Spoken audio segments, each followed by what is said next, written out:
Hello friends, welcome to today சமையல். Today சமையலில் இன்றைக்கி நம்ம எல்லாருக்குமே ரொம்ப ரொம்ப பிடிச்சமான சோமாஸ் எப்படி செய்யலான்னு தான் பார்க்க போகிறோம். இது இப்போ எப்படி செய்யுதுன்னு பார்க்க ஆரம்பிச்சிடலாம். நான் இன்றைக்கி 2 கப் அளவுக்கு மைதா மாவு எடுத்திருக்கேன். இப்போ காமிக்கிறது உங்களுக்கு 1 கப் தான் காமிச்சிருக்கேன், ஆனால் சேர்க்கும் போது 2 கப் சேர்த்துப்பேன். உங்களுக்கு மைதா மாவு சேர்க்க பிடிக்கலனா நீங்கள் கோதுமை மாவு கூட சேர்த்து செஞ்சுக்கலாம். கோதுமை மாவு சேர்த்து செய்யும்பொழுது பார்த்தீங்கன்னா உங்களுக்கு பட்டுன்னு வந்து சிவந்த மாதிரி ஆகிடும். அதுதான் வந்து வித்தியாசம் வரும். அதுக்கு அடுத்ததாக 1 கப் அளவுக்கு தேங்காய் துருவல் வந்து திருவி வச்சுருக்கேன். அப்புறம் 3/4 கப் அளவுக்கு பொட்டுக்கடலை, அதுக்கப்புறம் 3/4 கப் அளவுக்கு சர்க்கரை எடுத்திருக்கேன். அப்புறம் 2 டேபிள் ஸ்பூன் அளவுக்கு முந்திரி பருப்பு சின்ன சின்னதாக வந்து உடச்சி விட்டு வச்சுருக்கேன். அதுக்கப்புறம் 1 டீஸ்பூன் அளவுக்கு காஞ்ச திராட்சை எடுத்திருக்கேன். அடுத்ததாக 2 டீஸ்பூன் ரவை, 2 டேபிள் ஸ்பூன் கசகசா, அப்புறம் தேவையான அளவுக்கு நெய், அதுக்கப்புறம் கொஞ்சம் உப்பு, அப்புறம் இது பொரிக்கிறதுக்கு எண்ணெய். முதல்ல நம்ம மேல் மாவு ரெடி பண்ணிக்கலாம். அதுக்கு ஒரு பவுலில் 2 கப் அளவுக்கு மைதா மாவு சேர்த்துக்கிறேன். அதுக்கப்புறம் 2 டீஸ்பூன் அளவுக்கு நெய் சேர்த்துக்கிறேன். அப்புறம் ரவை, அதுக்கப்புறம் தேவைக்கேற்ப கொஞ்சமாக உப்பு, நிறைய போட வேண்டாம், கொஞ்சமாக சேர்த்தா போதும். ஃபஸ்ட்டு இது எல்லாத்தையுமே நம்ம நல்லா கலந்துடலாம். அதுக்கப்புறம் தேவைக்கேற்ப கொஞ்சம் தண்ணி விட்டு நல்லா பிசைஞ்சிக்கிங்க. பிசையும் போது ரொம்ப தண்ணியாக பிசையாதீங்க, கொஞ்சம் திக்காகவே பிசைஞ்சிக்கிங்க. அந்த மாதிரி நல்லா அடிச்சுலாம் பிசையணுன்ற அவசியம் கிடையாது. அது மாதிரி ரொம்ப அடித்து பிசைஞ்சிங்க அப்படின்னா மாவு ரொம்ப சாஃப்டாகிடும். அப்புறம் பார்த்தீங்கன்னா உங்களுக்கு நமுத்து போன மாதிரி ஆகிடும். இதில் நம்ம கொஞ்சம் ரவை சேர்க்கறதுனால உங்களுக்கு வந்து நல்லா வந்து உங்களுக்கு மொறுமொறுப்பு கொடுக்கும்.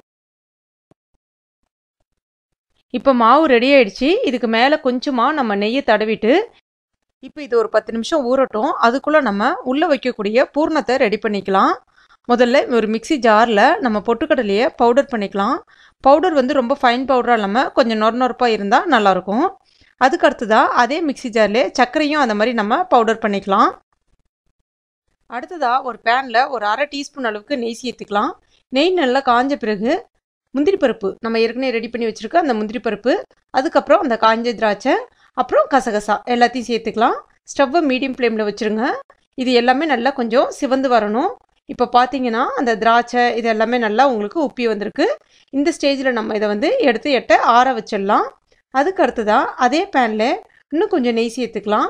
நெய் நல்லா காஞ்ச பிறகு நம்ம துருகி வச்சுருக்க அந்த தேங்காய் துருகளையும் சேர்த்துக்கலாம்.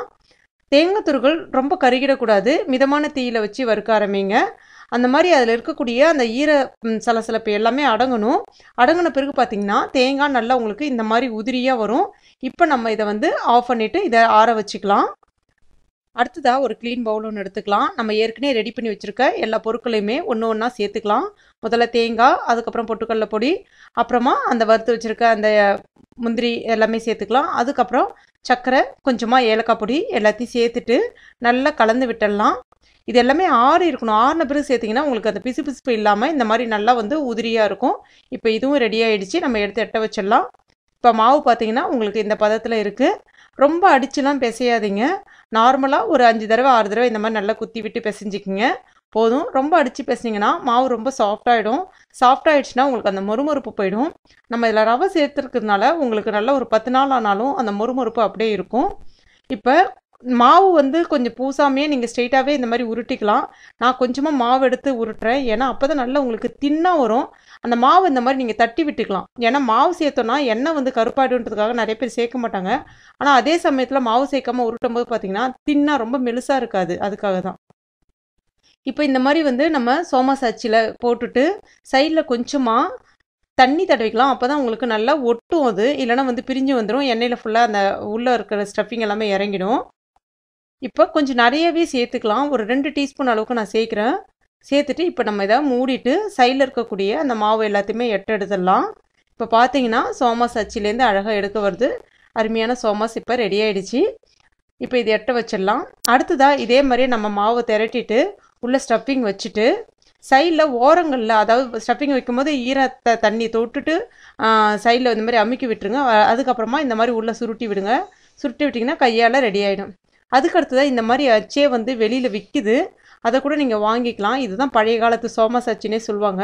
இந்த மாதிரி நம்மள கார்னர் நல்லா பட்டையாக ஒட்டி விட்ருங்க. ஒட்டி விட்டுட்டு இந்த மாதிரி சைடில் கட் பண்ணிங்கன்னா அழகாக டிசைனாக வந்துடும்.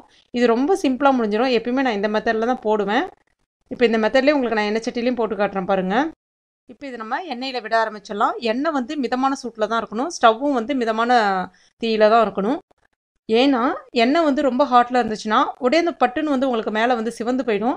அந்த மாதிரி சிவந்துருச்சுன்னா உங்களுக்கு வந்து ஒரு 2 நாள் ஆயிடுச்சுனாலே நமுறு தட்டின மாதிரி ஆகிடும். அதாவது நமுத்து போன மாதிரி ஆகிடும். நல்ல அந்த மொறுமொறுப்பு இருக்காது. இப்போ இந்த மாதிரி உங்களுக்கு கொஞ்சம் மிதமான தீயில வச்சு நீங்கள் பொறுமையாக இது பண்ணும்போது பார்த்தீங்கன்னா அந்த மாவு நல்லா வெந்து உங்களுக்கு நல்லா பொறப்பொறன்னு சூப்பராக இருக்கும். இப்போ பார்த்தீங்கன்னா கம்ப்ளீட்டாக நல்லா உங்களுக்கு சிவந்து வர ஆரம்பிச்சிடுச்சு. இந்த ஸ்டேஜில் நம்ம இதை வந்து எட்டை எடுத்துடலாம். இப்போ பாருங்கள் நம்முடைய சூப்பரான சுவையான சோமாஸு ரெடி ஆகிடுச்சு. நீங்கள் சைட் பை நீங்கள் இன்னொன்றும் அது மாதிரி போட்டுக்கலாம். நான் பெருசாக போடுறதுனால 2 தான் போட முடிஞ்சது. உங்களுக்கு கரெக்டாக ஒரு 2 நிமிஷத்து வேலை தான். 2 நிமிஷத்தில் வந்து உங்களுக்கு இந்த எண்ணெயில் நீங்கள் போட்டு போட்டு எடுத்துடலாம். ரெடி பண்ணிட்டீங்கன்னா இப்போ நம்முடைய சுவையான சோமாஸ் ரெடி ஆயிடுச்சு. நீங்களும் உங்கள் வீட்டில் ட்ரை பண்ணி பாருங்கள். இந்த ரெசிபி உங்களுக்கு பிடிச்சிருந்துச்சுன்னா மறக்காமல் இந்த வீடியோவை லைக் பண்ணுங்கள். உங்கள் நண்பர்களுக்கும் ஷேர் பண்ணுங்கள். மேலும் இது போன்ற டேஸ்டி ரெசிபிகளுக்கு டுடே சமையல் இது வரைக்கும் நீங்கள் சப்ஸ்கிரைப் பண்ணாத நண்பர்களாக இருந்தீங்கன்னா உடனே சப்ஸ்கிரைப் பண்ணிக்கங்க. கூடவே இந்த பெல் நோட்டிஃபிகேஷன் சிம்பிளையும் ப்ரெஸ் பண்ணிக்கங்க. தேங்க்யூ.